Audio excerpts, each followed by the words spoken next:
예, 이제 렉은 좀 풀린 것 같습니다. 자, 7월 2일 지표를 먼저 보시죠. 3대 주가지수 다 올랐고요. S&P 500 공포지수 같은 경우 조금 내려간 게 보이시죠? 그 다음에 달러 인덱스도 조금 조정을 받은 상태입니다. 지금 주식시장은 더할 나위 없이 좋은 랠리를 벌이고 있는 상태고요. 데이터가 지금 없다고 나오네요. 방송을 조금 끊었다가 다시 하든가 해야겠는데요. 잠시만요. 제가 조금 기다려 보겠습니다. 데이터 상태가 제가 지금 저희 프로그램에는 예, 다시 돌아온 것 같네요. 그래서 주식시장은 랠리를 계속 벌이고 있고요. 금 가격은 온스당 1780달러대로 조금 회복이 됐습니다. 그러니까 바닥에서 조금 올라오려고 하는 그런 모습이고요. 채권 수익률은 여전히 내려갑니다. 이게 정말 미스테리입니다. 지금 테이퍼링이 얘기가 되고 있는데도 이런 식으로 금리가 내려가고 있어서 이게 좀 풀어야 될 숙제입니다. 그 다음에 말씀드린 것처럼 디지털 자산 시장은 35,000달러, 비트코인은 35,000달러를 회복을 하고 다른 알트코인들도 다 좋은 모습을 보여주고 있습니다. 이번 주에 여러 가지 이슈들 중에는 사실은 나오는 경제지표나 이런 건 없어요. 특별한 거는. 그런데 이제 7일 수요일 날 FOMC 회의록이 나오는데 이게 이제 지난달 그 테이퍼링 얘기를 했던 FOMC 회의록이기 때문에 그거를 좀 지켜봐야 될 필요가 있겠습니다. 앞부분에 방송이 조금 고르지 못해가지고 조금 요약을 한번 드리면 고용지표가 굉장히 좋았다. 그래서 3대 주가지수가 랠리를 벌였고 달러 조금 약세인데 그 영향으로 금 가격이 1780달러대로 올랐고 미국의 국채 수익률은 계속 내려간다. 이거는 미스테리다. 그 다음에 디지털 자산 시장은 주말 중에 많이 반등을 했다. 이렇게 요약을 할 수가 있겠습니다. 그러면 문제의 고용지표를 조금 뜯어볼 텐데요. 지금 보고 계신 거는 이미 금요일날 고용지표에 대한 거는 다 나왔으니까요. 제가 주시에서 보는 것만 좀 얘기를 드리겠습니다. 이게 뭐냐면 미국의 이제 실업자들이 있잖아요. 지금 왜 직장이 없느냐를 물어본 거예요. 그래서 그냥 일자리를 떠났다라고 하는 답이 있어요. 이게 이제 그냥 job leavers라고 하는 거거든요. 그냥 다른 일자리를 찾기 위해서 그만둔 거예요. 근데 다른 일자리를 찾는 이유가 두 가지일 거 아니에요. 뭔가 이제 자기한테 맞는 새로운 일자리를 찾아서 또 대우가 좋은 일자리를 찾아서 떠나는데 그 비율이 여기 보시면 이렇게 급등을 했어요. 이게 이제 90만 명이 넘거든요. 그러니까 우리가 직장을 떠날 때는 두 가지를 고려하잖아요. 대우가 좋아야 되고 기본적으로 임금이 올라가야 되겠죠. 그 다음에는 뭔가 자기 실현을 하기 위해서 떠나는 그런 거잖아요. 근데 이 비율이 급격하게 올라가요. 고용시장이 좋지 않을 때에는 이 비율이 이런 식으로 그냥 떠나는 사람들이 이렇게 내려옵니다. 그러니까 코로나 팬데믹 때 그 잡마켓이 좋지 않으면 이런 식으로 그냥 일자리를 떠나는 사람들은 이렇게 쭉 내려와요. 근데 고용시장이 좋아지고 뭔가 자기 실현을 해야겠다. 혹은 더 많은 임금을 찾아서 떠나는 사람들은 고용시장이 좋을 때 떠나겠죠.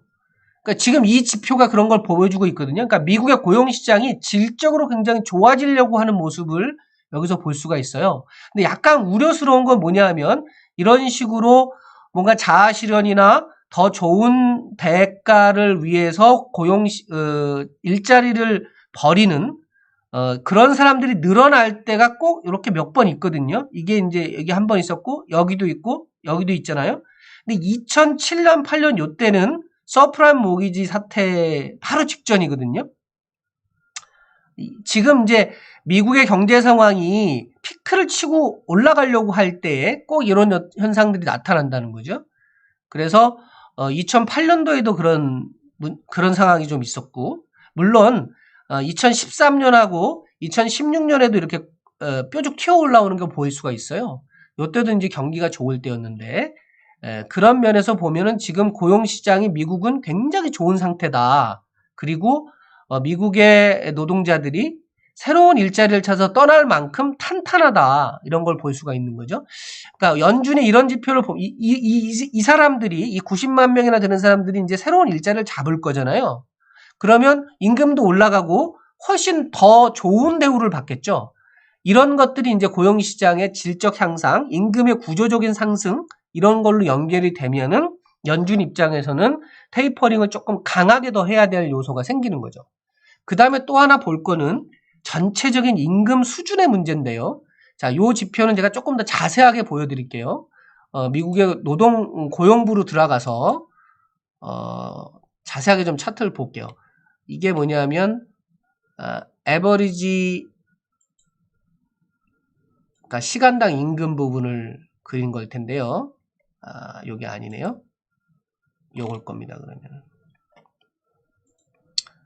그러면 미국의 고용부에 가면 이 차트를 다 보실 수 있거든요. 자, 요 차트입니다.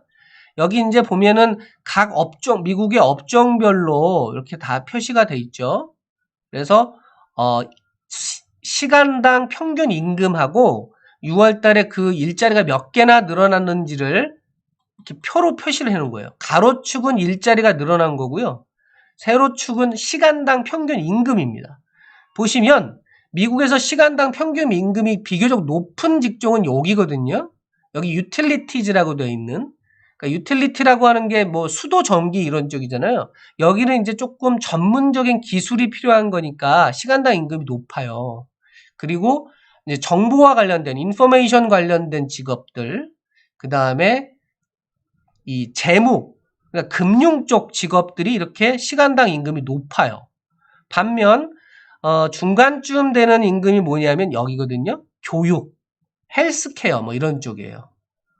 그런데 이번 달에 미국의 일자리가 제일 많이 늘어난 건 여전히 레저, 허스피탈리티라고 하는 겁니다. 식당이라든가 호텔이라든가 이런 쪽이거든요.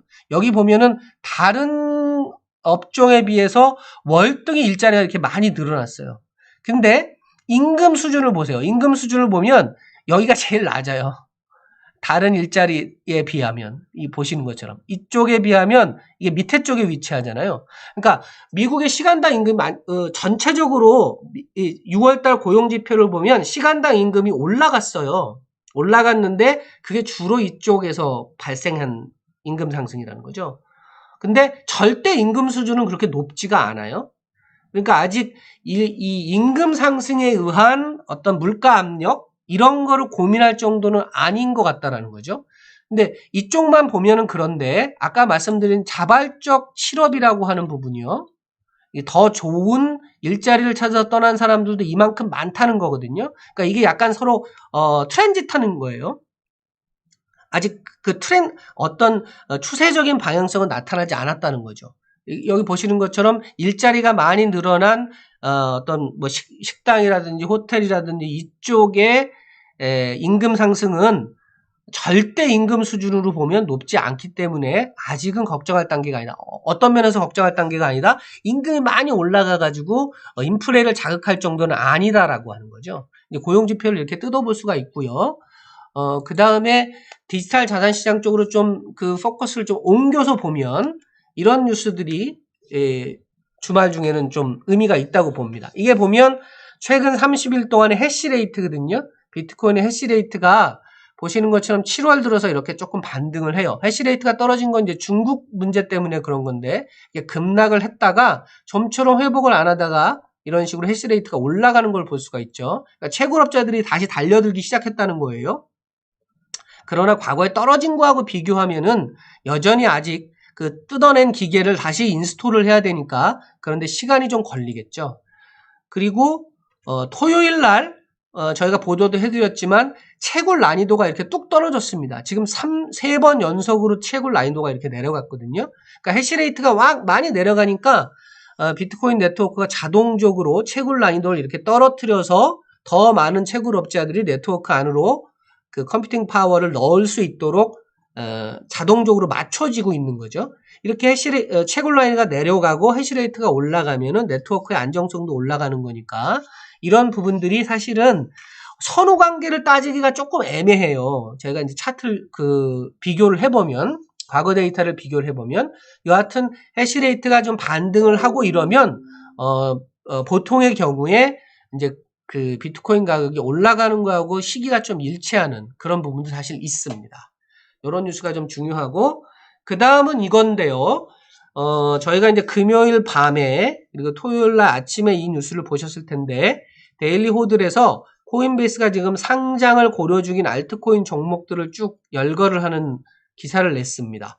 저희 그 박재영 특파원이 이 기사를 썼는데 총 18개 종목이거든요. 그래서 저희가 이미 알고 있는 코인들도 있고 조금 생소한 코인들도 있는데 지금 미국은 월요일까지 휴장이고 미국 쪽에서 나올 수 있는 뉴스가 별로 없어서 제가 오늘 오후 방송하고 내일 오전, 내일 오후 방송 때 이 18개의 종목들에 대한 분석을 좀 해보려고 하거든요. 이 18개 종목이 어떤 종목들이고 기술적으로는 어떤 상태에 있고 비즈니스적으로는 어떤 가치가 있는지 이런 것들을 좀 한번 쓱 리뷰를 해보는 저희가 만든 책 그 핫코인 100처럼요. 그런 것들을 좀 정리하는 시간을 가져보려고 합니다. 그래서 오늘 오후하고 내일 오전 오후 3번에 걸쳐서 요거를 적정한 개수를 좀 나눠가지고 코인베이스가 상장을 고려 중인 이 알트코인에 대한 리뷰를 한번 해보는 시간을 갖도록 하겠습니다. 지금 시간은 오전 7시 53분이고요.